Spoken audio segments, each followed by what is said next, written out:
Welcome to Mainland, your local regional television station. I'm Graham O'Brien, and coming up in our news roundup, close to 100 likely to lose jobs, concerns about pesticide, Nick Smith takes a cake, Marion Street bows out, Nelson's museum exhibition popular with locals. Job losses could hurt our local economy as Sealord announced on Thursday details to its staff that jobs could go as a result of restructuring of the Nelson-based Sealord processing plant.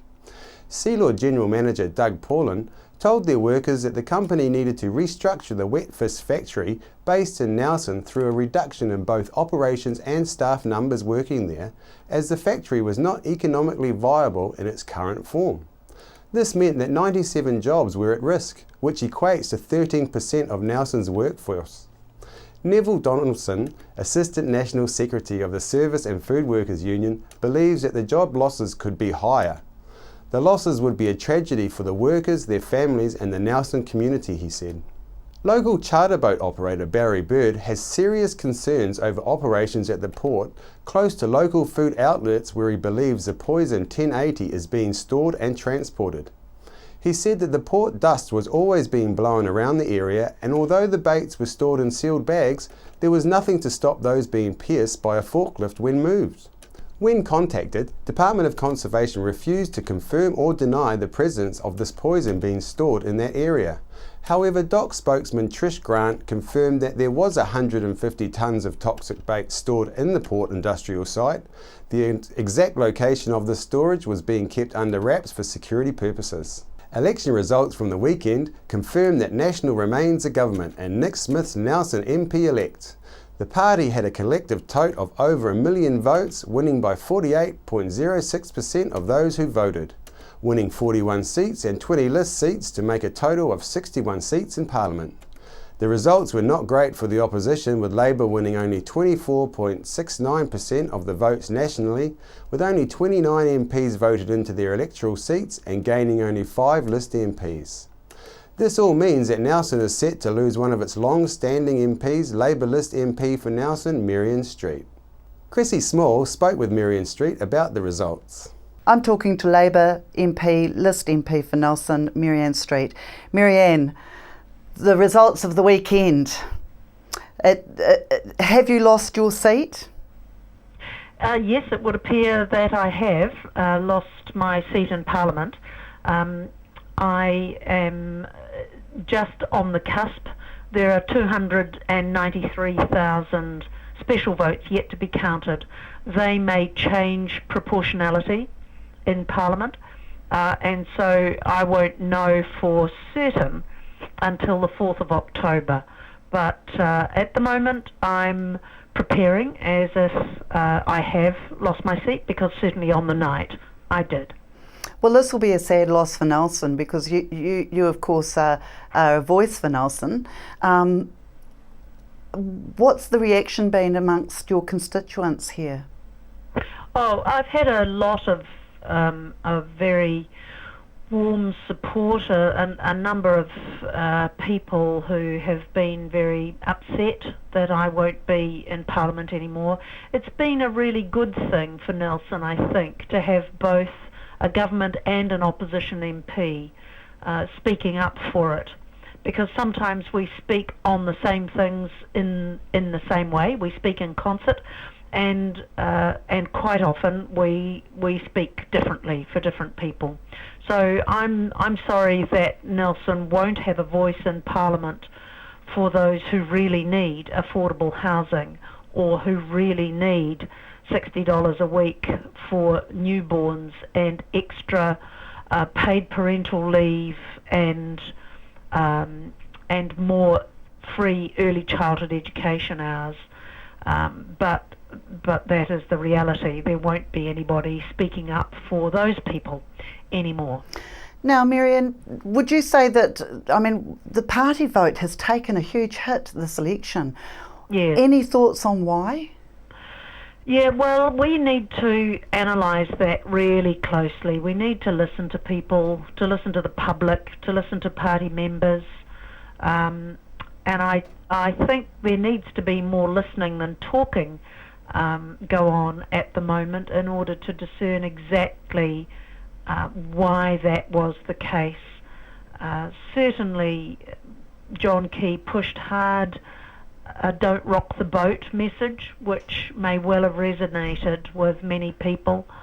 I think perhaps a lot of our policies were really big policies, and while some of them had been around for a while, like the capital gains tax, I think people may have needed more time to work out exactly what we meant and why we were doing it.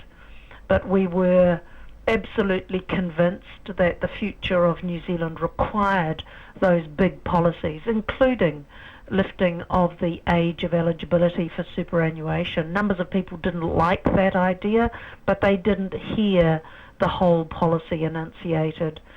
Much of that was drowned out by the other stuff, by the dirty politics, by Kim.com. So to an extent we suffered from being eclipsed somewhat in the media by those very dramatic incursions into the election campaign. What are your thoughts? Whatever the reason, there are no excuses. There are reasons, and we have to cop the result and recognise that as few as 1 in 4 people chose Labour as the party that they were going to lodge their party vote for. Mainland's TV crew went out to Richmond to find out what people thought about losing Marianne as our MP. How do you feel about Marianne Street losing her seat for Labour? Yeah, she lost that, has she? Oh, that's no good then. That's a little bit disappointing. Yeah, but yeah, it is disappointing. Any Labour seat gone is good by me. Yeah, pretty much. She's been good, but she might have to go and get a job. I didn't vote for her, so I voted for Nick Smith. So it doesn't really bother me, to be quite honest. Meanwhile, while in Richmond, we asked people if they were happy with the election results and what the priorities the government should focus on for the region. How happy are you with the election results? I'm very happy that National won. Yeah, I voted for John Key, so it's great. Great news for New Zealand. Yeah. I think it was a foregone conclusion, but yeah, it'll be okay. I'm happy with it. Not a great national supporter, and with all this dirty politics and all that's gone down, I'm just not happy with it at all. Yeah. I'm happy that Winston Peters got a few more seats. Really happy about that. Yep. I'm very happy with the outcome there. Great to see John Key continuing National in again. Yeah. Not really. I didn't vote for National. So I'm disappointed that he got back in for another term, but I'm happy it will be his last term, hopefully. Yeah, but I don't know. I don't know if he will do what he promises. He didn't do it last year, in my opinion. Don't know if he'll do it again.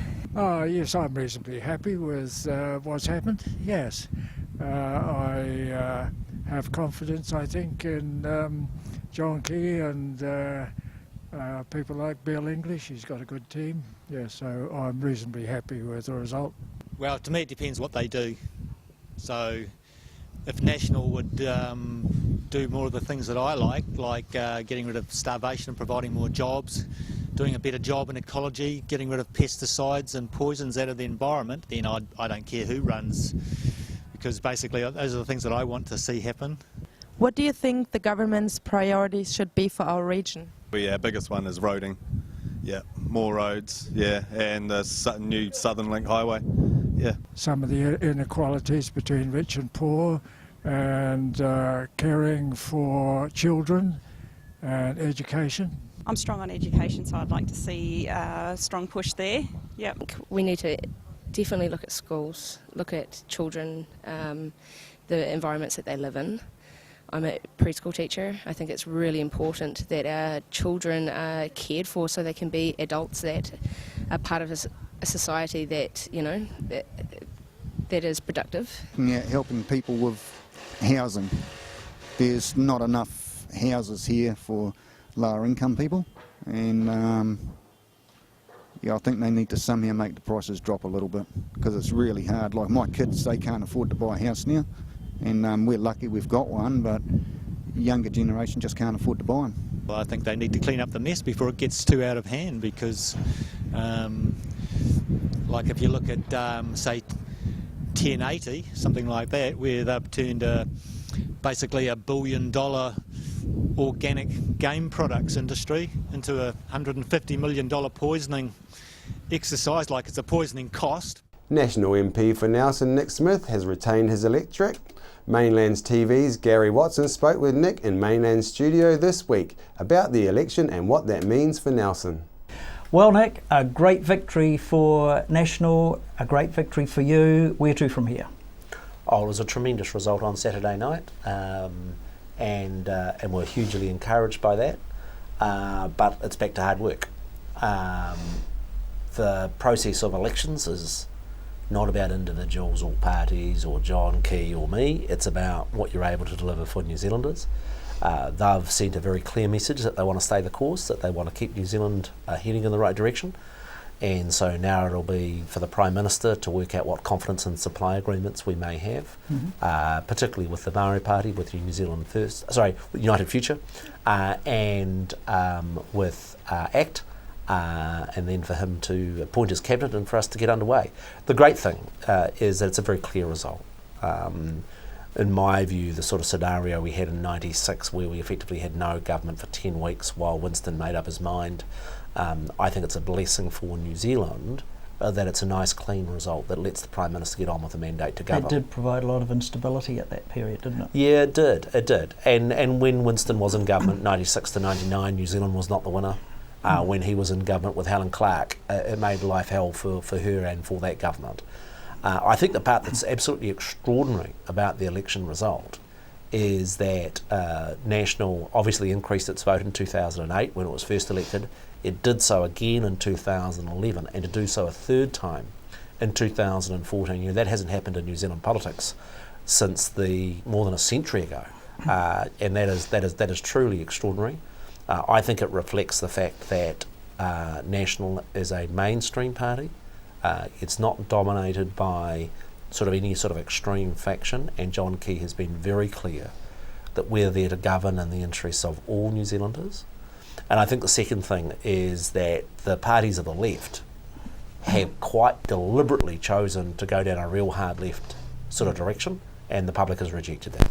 Winston is renowned for being written off one day and bouncing back the next day. Yeah. Do you think he's someone that's going to keep the government honest? Oh, he prides himself on, and you now got a contest between the Greens, New Zealand First and Labour as to who's the real leader of the opposition. We'll let them fight that out. Look, Winston's the personality that favours being the wrecker rather than the builder. And he will, as he has over the last 3 years, try and do damage to that. My view is, and I've had periods in opposition, I don't particularly enjoy that sort of constitutional negative role. Would much rather be in the business of finding solutions than finding problems. Okay, what plans does National have for, and yourself, for the Nelson Tasman region?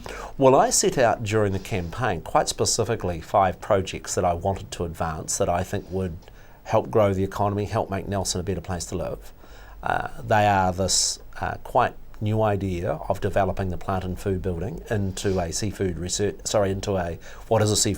centre, into a fisheries museum and marine education centre. I'm keen to advance that, and have got meetings scheduled this week to get that moving. Secondly, really keen to see progress on the Lee Valley Dam, the Waimea Community Dam. I think the storage of water and the growth of horticultural products is a really important part of Nelson's future. The Tasman District Council's done a damn good job in developing that concept, but unless I can secure some government funds, I think it'll be too big a stretch for the ratepayer on their own. The third is the new learning centre across the road from Mainland TV here at Nelson Hospital. Some people remember the old Dalton House building that was demolished. Really keen. I tell you where the key in that project is getting our primary and secondary health sector working more closely together. I'm really keen to get on and build that Southern Aotearoa Link Road, and with that, the development of Rocks Road as a boulevard, and there's the project for the strengthening of the School of Music. So there are 5 quite specific things. Can you secure funding for the Southern Link? Well, we've secured the funding. The Prime Minister announced in July the funding for the design. Yeah, that's just the design, that's not the actual works. Oh, no, that's right. The design and the works are an entirely different matter. All I can say is that I'll battle my way and do my very best to score those funds, but that's a work in progress, and that's the job I've got to do. Now, will the amendments to the RMA go through now? Well, National, and when I was Minister for the Environment in 2008, brought the first package of amendments. A key part of those was setting up the Environmental Protection Authority to allow big projects to get consents a lot more quickly.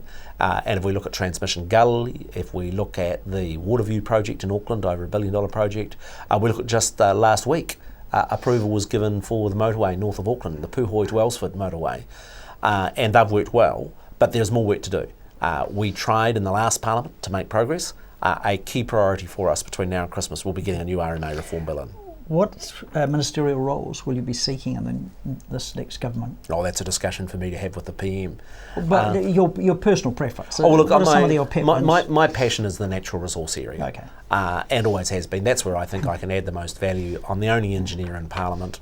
But whether it's questions, I love the conservation work. It's hard, the 1080 issue locally, I'm sure it cost me probably 1,000 votes, and I understand that. But it was the right thing to do. If we're really serious about saving our native birds, the environment area, the issues around really complex issues of climate change, the issues with research, science and technology, I've got lots of areas of interest. But Gary, I have a very old-fashioned rule. Nobody really appreciates just how damn tough that top job is. John Key makes it look easy, it's hard. And I, as a member of his team, have a rule. When the boss says jump, I say how high. I will do whatever role he wishes me to do. Okay. All right. In terms of national debt, the country is in serious problem financially. No, I don't accept that. Well, if you look at the New Zealand's level of debt, currently it's a bit over 60 billion, that's about 24% of GDP. United Kingdom's at 120%, the US is at 100%, Japan's at 190%. New Zealand has one of the lowest levels of debt of any OECD country. Our books are in good shape. But it's still a debt, and it's still a debt that has to be serviced. Oh yes it is, but just in exactly the same way as whether it's your business or whether it's your home. If you had a mortgage that was about 26% or something of that order of your income, you wouldn't be overly concerned in New Zealand. But I don't have a debt, and this place is debt-free. Well, look, I don't want to talk about your own personal affairs, but generally as a concept, there is nothing wrong with either a mortgage or businesses carrying some debt. New Zealand's level of debt as a country is comparatively low. We've set out a plan. When we came to government, New Zealand's debt was headed to going for 150 billion, up to about 60% of GDP. We have been on, and the fact that this is the first year in the black means effectively our debt levels have grown post-GFC, but we set out a very clear fiscal plan to start repaying that debt back off. And can I say, I actually think history will judge New Zealand very kindly in the way in which we managed the GFC. Some countries, when GFC hit, went for the slash and burn, balanced the budget regardless. And the real danger with that is you turn a recession into a depression. Other countries tried to spend their way out of trouble. We took what we call the tuck and trim approach, and that is through that GFC, we did take a really hard line in government expenditure and pulling a lot of it back, spending far less generously than the other government, but still maintaining those basic supports for people. Nelson's Provincial Museum's tribute to the 2,500 men and women from this province who served in World War I took a huge step forward earlier this week when a whole new section of the museum's website was launched as part of a 100-year commemoration since the war.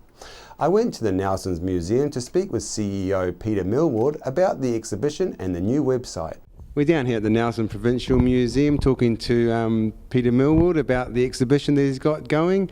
Peter, how's it been and how's the response for you? Well, the numbers haven't been enormous, but the response has been really, really positive.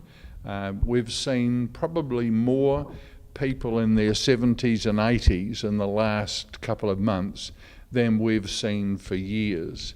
And a good part of that is really their response to knowing that their fathers are listed on this wall. Excellent. Excellent. And can you tell us a bit more about this wall? Well, this wall contains the names of nearly 2,500 men and women from this region who went away and served in World War I. And so we have invited the regional population to visit the museum. It's free entry, so they can't ask for much more. And we offer them the opportunity of coming in and acknowledging their parents or relatives on the wall. That's fantastic. And I know from looking at your website, you've got stuff up on the web. Can you tell us a little bit about that? It's very interesting. Yes, well, there's a lot of detail. We've selected initially almost 50 men and women, and we're following their stories in more detail. And that's been available in the gallery here right from when the exhibition opened, but it's now available on our website. So you can come in, find a name, go away and follow up more of their story later on. Yeah, I read a bit of it earlier on, and it's very, very interesting hearing about early Nelson and the experiences of a couple of men that went to war. Yes, I think Fred Gibbs' diary that's online, he's amazing because he wrote a diary virtually every Sunday night from 1886 to 1953. I mean, you know, it doesn't happen nowadays. And so he comments on life back here in Nelson. You and I were looking before, and when, you know, some of these families sent 5, 6, 7 young men away to war, how on earth did they keep running their farms and orchards when they did that? I mean, it's amazing. Yeah, sure is. And I hear you've got a prize draw going. I'm sure everyone's always interested in prizes and giveaways, so please let us know a little bit about that. Of course. Every ticket that we give away has a unique number on it, and once a month we're going to do a draw for a $140 silver commemorative coin, and the first of those coins has been drawn, and it's, I can tell you, ticket 970. So somebody, if they are alert, we'll be advertising it on the website and on our e-newsletter, and somebody is going to score that very nice prize. Excellent, very good. And how much longer is the exhibition running for? People have to hurry down to get here, or they got a little bit of time left? No, well, on the moment, as you'll see outside the hall, the story is about 1914. So the exhibition is in fact going to run through for 5 years, but each year we'll be looking at a century ahead. So next year we will open a section about 1915 and Gallipoli, and the following year we'll be talking about the Western Front and so on. So the exhibition will be changing and developing every year. New people, new stories, new photos, new diaries. Hey, thanks very much. You're welcome. The Climate Change Global March last weekend also proved to be a locally supported event in Nelson, with the city's Trafalgar Street seeing over 300 local people join in the global march to raise awareness to climate change on the Sunday afternoon. People of all ages joined in, while high school students took a lead role in promoting the event, showing their growing concern for the environment they will inherit. Many Nelson people will be pleased to finally see some justice dealt to Nelson man David Hobbs, who Mainland understands took a lot of money for a high interest return investments from them. One Nelson family who wished to remain unnamed told Mainland TV that their mother personally lost hundreds of thousands of dollars when their mother's partner got involved with Hobbs.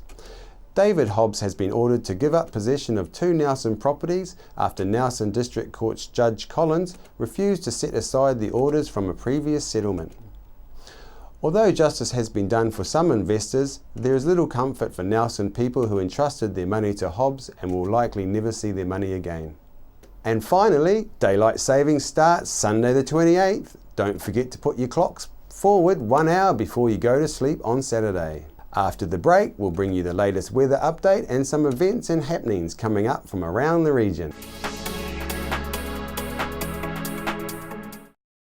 Why would you want to pay as much as $1,000 for a single bed mattress when you can buy a high quality locally made mattress like this for as little as $220? And a queen size mattress could cost you in excess of $3,000, but at Nelson Beds you could have a mattress like this as low as $425. So why would you go out and spend a fortune on your child's bedroom when you can come to Nelson Beds and buy a complete single mattress and base set, a 7-drawer Scotch chest, a headboard and a 3-drawer bedside cabinet for as little as $979? So call and discuss our custom manufacturing options and local after sales service at Nelson Beds, Nelson's only bedding manufacturer.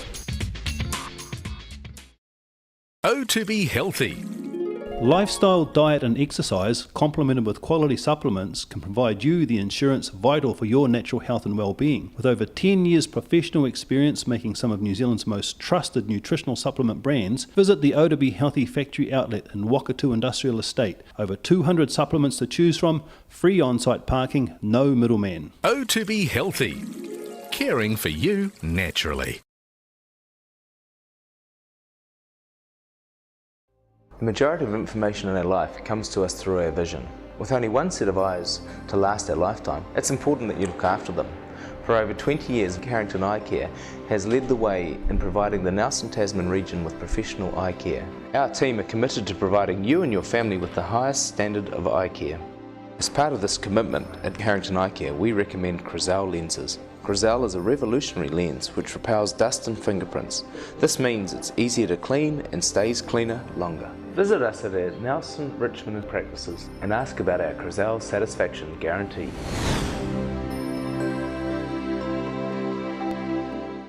Hi, my name's Ian Mortimer. Mortimer Auto Upholstery is your one-stop shop for all your upholstery needs. We do car and boat interiors, boat canopies, ute tonneau covers, canvas and PVC fabrication. Call in and see us in Oxford Mews, 72 Oxford Street, Richmond.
Victory 60 Plus is on Tuesdays at 1:30 through to 3:30 p.m. at 238 Upper Vanguard Street. You can join in for cards, games and a cuppa.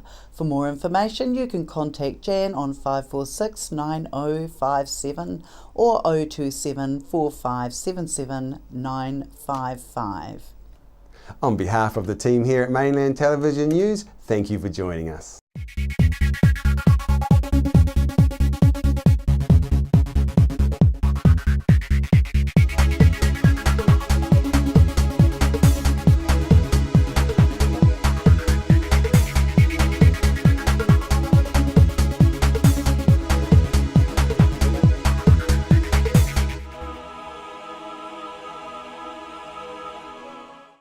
Supporting local content so you can see more of New Zealand on air.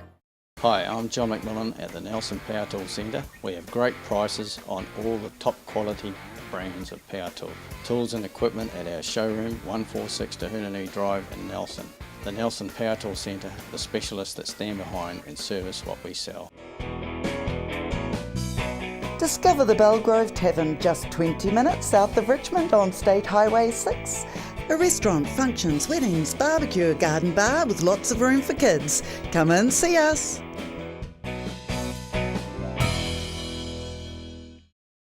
Nelson Tire Center. Great prices, great service. Buy your own Bryford trailer. All types, all sizes. See Colin Douglas for your tires and batteries.